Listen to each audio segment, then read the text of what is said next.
Liverpool fans feel. I don't know what it is with Liverpool fans right now. They seem a little bit upset that people are bantering them because they're spending. They spent a lot of money. Simon Jordan has come to the defense, going, they only spend 28 million a year net spend, and they shouldn't be ridiculed for this. It should be left alone. Essentially, I don't understand, boys. I don't understand. Like they've got players right now demanding 400 grand a week salaries because, of course, there's money there. These players are being tipped for Ballon d'Or winners. Well, Mane was earlier on the season. Is it right that Liverpool get bantered for spending money? And at the same time, why are Liverpool fans so emotional about this? Don't even. We sit there before every single season with this list of targets that all our fans want, and then we don't get them. It's FSG out. They don't spend money. Well, we are at a level now where you have to spend to compete with Manchester City. We should be proud that we're spending money because that's what the big clubs do. This is the level we're at. I don't know why we still want to be that. We only spent £40 million and developed them, because if we keep on doing that, we're going to waste the best years of the best manager we will have for at least 20 years, because we were, look, we don't want to actually spend the 60, we'll just spend 30 and then let them develop. No, it's not our money. I don't care how much the club spend. We only held on to it because it was a point scoring system over Man City. Yeah, they beat us to the title, but we spent so little, so it doesn't matter. I wouldn't care how much we spend. You spend what you need to win, because that's what football is about. It just confused me. I don't know why we're so defensive over it. For me, for Liverpool fans, it's that get out of jail free card when you don't win a league or something like that. You can go back to we didn't spend this on, like Man City did. It's your own little way of defending your shortcomings in challenging for a title. Whereas I think if you do spend the money, I mean, for me, that whole thing with Liverpool went out the window when you spend 70, 75 million on Van Dijk. You proved that you'll spend the big money for a quality player. So for Liverpool fans to now start saying, we don't spend this and net spend, for me, is just stupid, because it doesn't take into account the asset that a player brings in who's leaving, like shirt sales sponsors, sponsorship money and everything like that. You lose a lot more than just the fee of the person going out. You lose everything with it. With a new person coming in, you don't get as much back in return. So net spend for me is just a fallacy. That's why even when you even the word net, it's annoying. Like even when you go to someone says, who's richer between da-di-da and da-di-da, then the first thing people type on Google is the net worth of da-di-da-di-da. Like that's not how much they're actually worth. Like, do you know what I mean? There's so much that goes into that kind of stuff. I think people just need to, again, overcomplicate like conversations that are genuinely boring, and like, what is even the point of having this conversation of the net spend, or how, like, we just watched, and maybe it's a different model and people don't like it and people say Chelsea ruined football or whatever, but like you spend money to be successful. It's simple. Like, and if you get it right, you can have long-term success. If you don't, then you won't. Like, it's as simple as Liverpool spending the money right, and Liverpool fans should even be excited.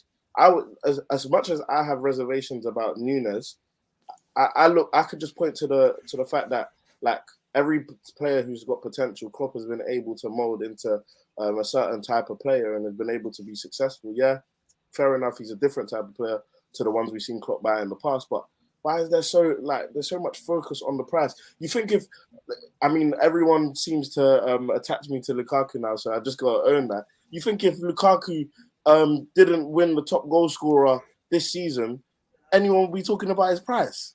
Or if he won the league and scored 20 league goals, you think anyone would be talking? I even say to you, Nietzsche, and everyone on the panel, even if he didn't score in every single big game this season, so that's what 10 games? About that, yeah. About 10 games, but he still scored 25 league goals. I will not complain about his price. You wouldn't. You wouldn't. You just wouldn't. But because that's what you were buying, to be honest. Exactly. Do you know what I'm saying? So price goes out the window when the person comes onto the pitch and performs. And I'm seeing all this stuff as well about, we're paying only 68 million up front and we're selling Mane and Minamino, and then it actually only equates to about 87%. Every other club sells players and buys players. That's just how transfer windows work. Just because our club push it more doesn't mean we're any different. We still would have bought Nunes if Mane was staying. That's the thing. It's not like, well, Mane's going, so we're going to do this. Nunes is obviously a main target for the club. We were always going to spend this amount of money. What doesn't help this Liverpool net spend stuff is when our journalists come out and start going, oh, yeah, we're going to back up, we're going to write articles, and we're going to push how much they're paying up front, not include the wages, not include the bonuses.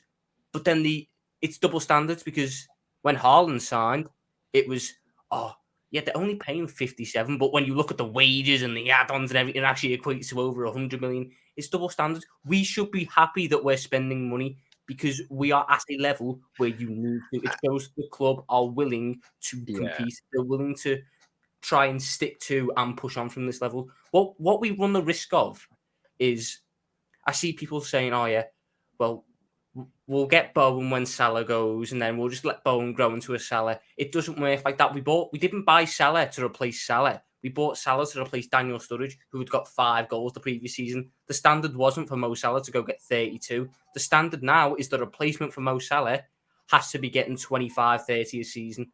You don't get 25, 30 a season for 30 million anymore. It doesn't happen.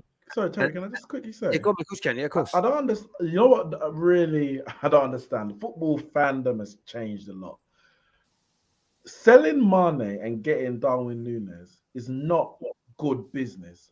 And I say that in the sense of, when I'm talking about financially, the best players keep their best players and add on top of it. Liverpool have not won by selling Mane and buying Núñez. You win by keeping Mane and buying Darwin Núñez. When we sold Cristiano Ronaldo in 2009 for 80 million, none of my friends who are non-Man United fans called me and said, oh, you can really spend that money and bring in Antonio Valencia and Michael Owen and all that, Alex Butner, and I don't think maybe Shinji Kagawa came off. Like, nobody cared about that. It was, you lost your best player.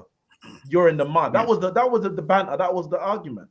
And I agree. I don't care who we bought.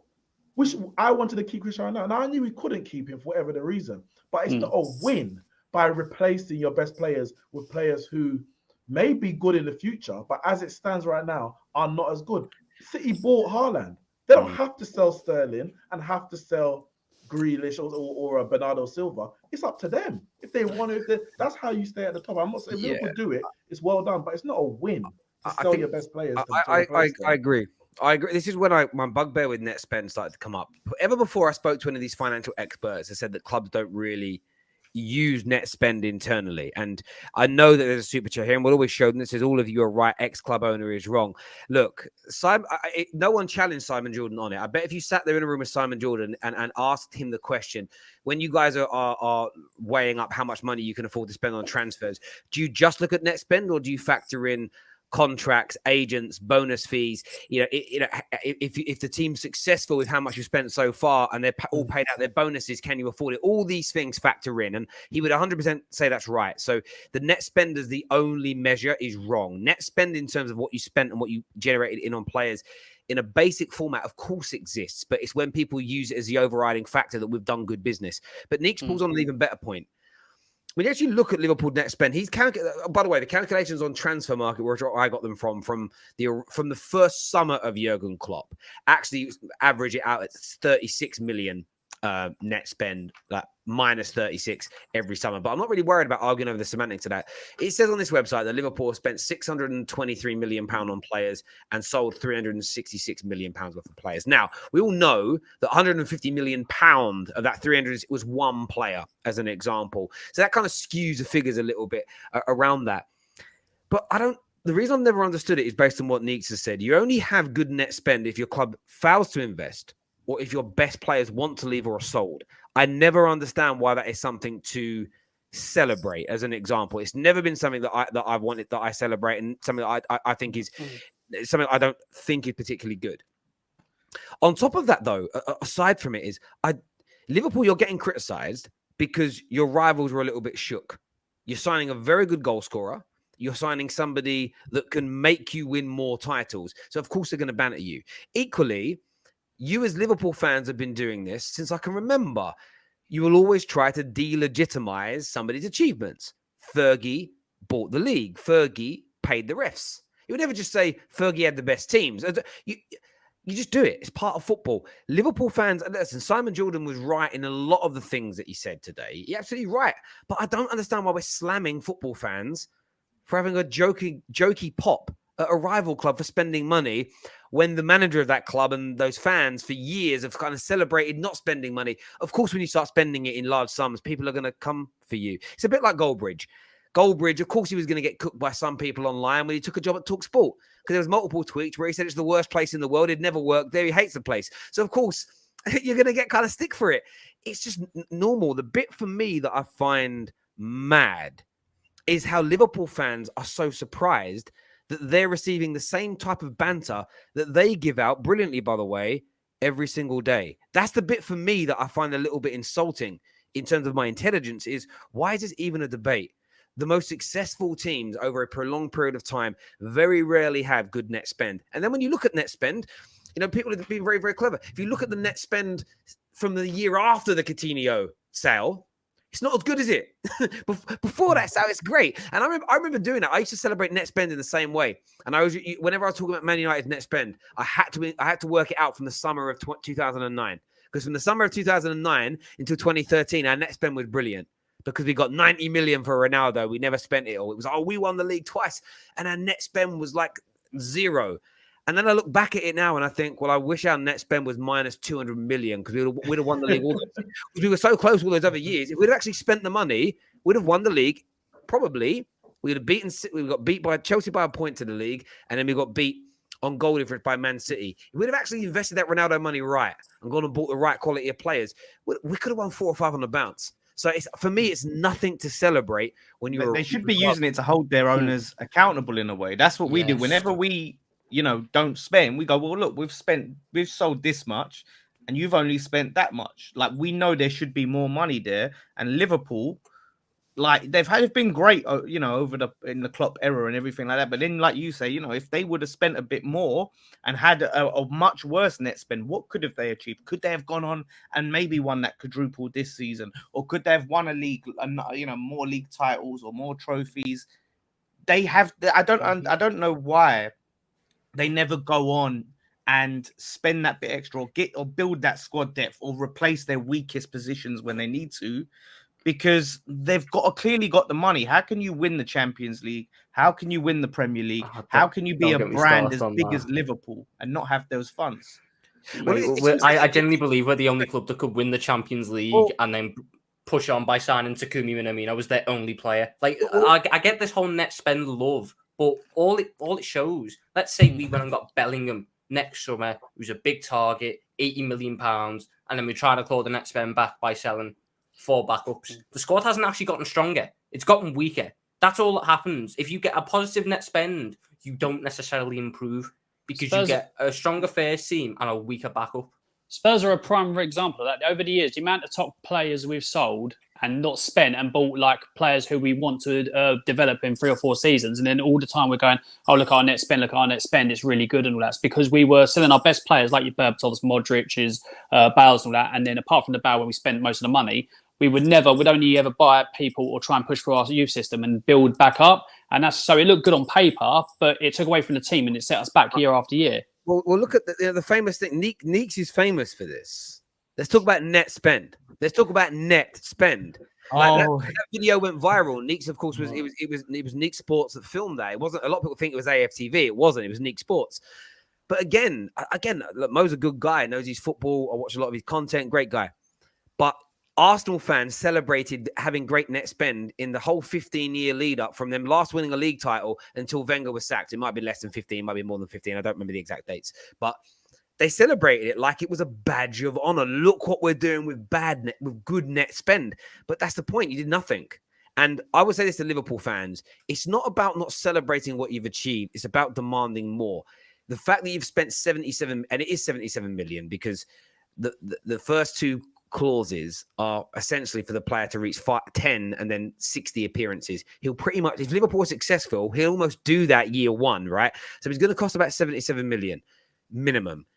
That will make him the 5th highest transfer in Premier League history. Be proud that your club is able to attract top talent over your major rivals, is challenging for titles, is generating money, and is willing to spend it. It's what every single club in England strives for.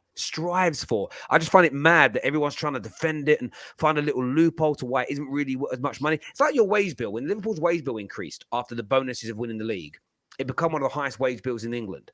Yeah, that's only because you won the league, though. But you want to win the league every year, don't you? Yes. Well, therefore, you'll have the biggest wage bill every year. It's celebrate it. It's not why I honestly, it doesn't make any sense to me whatsoever. Pac-Man here says that this net spend talk is nonsense. It doesn't matter where the money comes from. The players they have are worth what they are worth, whether the money comes from the owners or from Klopp's wife's bake sale. I hear you on that. I hear you on that, my friend. Just spend your money. Speaking Terry waffling at Liverpool because someone defended Liverpool. I'm on Liverpool's side here. I'm saying like Liverpool are not wrong for spending. They're right for spending. I'm just saying their fans should embrace it and celebrate it instead of trying to defend it. It's not a dig at Liverpool. It's actually saying well done for spending your money. Because if you didn't and you went out and bought some obscure 18-year-old no one's heard of for £18 million, for me, you're handing the title over straight away. You got a chance to win it.